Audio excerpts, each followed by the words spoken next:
সারাদিন যা বৃষ্টি শুরু হয়েছে, বৃষ্টি থামবে বলে তো মনে হয় না। তো আজ হচ্ছে শ্রাবণ মাসের দ্বিতীয় সোমবার, আর আমরা প্রথম সোমবারে আমাদের সামনাসামনি মন্দিরে পুজো দিয়েছিলাম।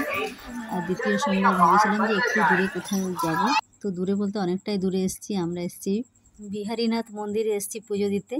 তো এই প্রথমবার এসেছি, এর আগে কোনোদিন আসিনি। আর আমরা সঙ্গে করে যেহেতু জল নিয়ে আসিনি, তো জিজ্ঞেস করছিলাম যে এখানে জল কোথায় পাওয়া যায়। তো এদিকে একটা পুকুর আছে দেখলাম অনেক বড়, তো এখানে সবাই জল নিয়ে পুজো দিচ্ছে।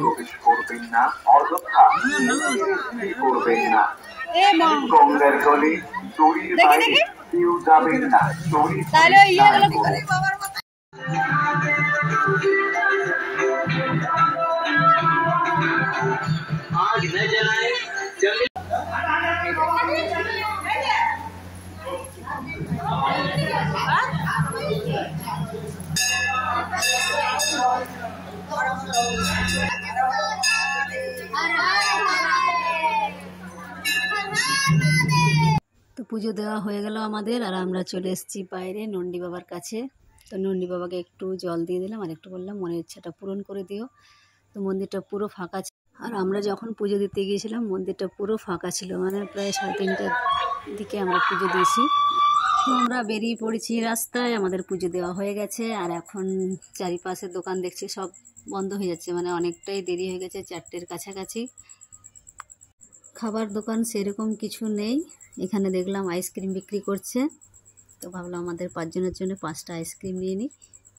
গাড়ি কোথায় রেখেছে, গাড়ি কিন্তু খুঁজে পাওয়া যাচ্ছে না। এই যে কতটা দূরে রেখেছে গাড়িটা, দেখো।